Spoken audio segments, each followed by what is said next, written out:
जम्मू कश्मीर के पहलगाम में हुए आतंकी हमले के बाद पूरे देश में आक्रोश का माहौल है।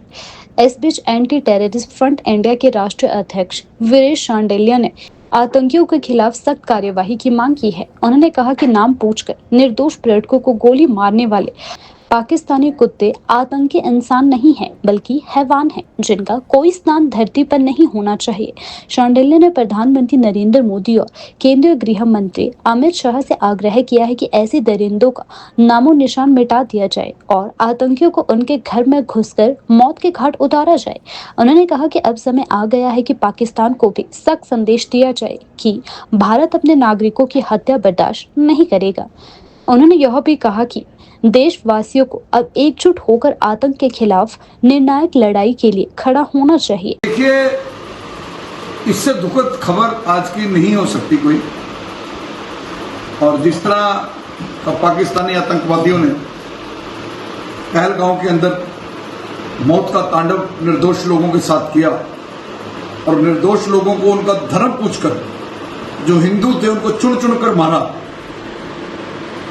इससे बड़ा क्रूरता और इससे बड़ी घटिया मानसिकता। वैसे तो आतंकवाद का कोई धर्म नहीं होता, लेकिन एंटी टेररिस्ट फ्रंट इंडिया आज कुछ बोलने की हम स्थिति में नहीं है। लेकिन मैं बड़ी जिम्मेवारी से 30 साल से आतंकवाद के खिलाफ लड़ रहा हूं, चाहे उसमें पाकिस्तान हो, चाहे बब्बर खालसा के लोग हो, चाहे खालिस्तानी हो। हम डटकर इनका मुकाबला कर रहे हैं, इनको मुंह तोड़ जवाब देते हैं। लेकिन जिस तरीके से निर्दोष लोगों की हत्या एक टेरर क्रिएट करने के लिए, एक दहशत डालने के लिए, एक दहशत गर्दी कश्मीर के अंदर, पहलगाम के अंदर जो की, मैं समझता हूं अमित शाह जी इस घटना के बाद इस्लामाबाद, लाहौर और कराची के अंदर भारतीय परचम लहरा देने चाहिए और घर में घुस घुस कर मौत की घाट उतारना चाहिए लोगों को। अगर ये यही भाषा समझते हैं बम और गोली की।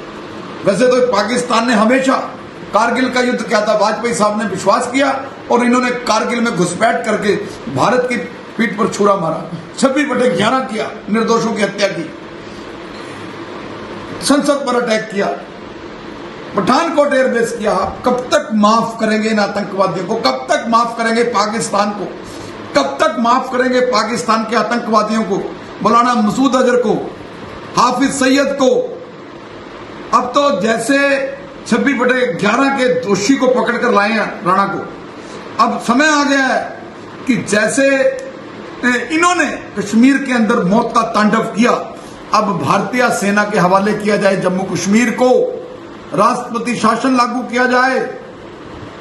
क्योंकि जो कुछ घटना हुई वो सरकार, उसको वहां की सरकार के बस की नहीं है, नेशनल कॉन्फ्रेंस के बस का नहीं है। कुछ ऐसा जवाब देने का समय आ गया, आर पार का जवाब देने का समय आ गया। और अमित शाह जी, मैं वीरेश शांडिल्य बड़ी जिम्मेवारी से आप मुझे आदेश दीजिए, पहलगाम में रहकर, जम्मू कश्मीर में रहकर, कश्मीर में रहकर आतंकवादियों को कैसे ललकारना है, कैसे इनको जवाब देना हम तैयार हैं।